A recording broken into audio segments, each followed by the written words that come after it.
Hello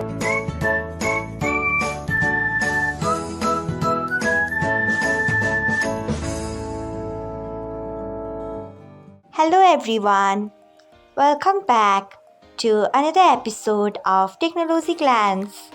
Today, in this video, I am going to guide you through how you can view media which you have sent and received on Messenger.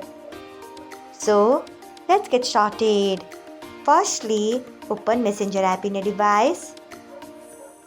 Then, find the chat on which you want to view media which you have sent or received. Next, tap on the chat. After that, tap on the profile icon.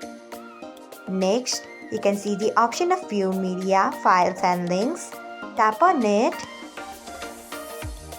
After that, click on media. So, this is how you can view media which you have sent or received on Messenger. Thanks for watching. If you found this guide helpful, we would love it if you hit the thumbs up button below. We upload great new tech tutorials like this one every day.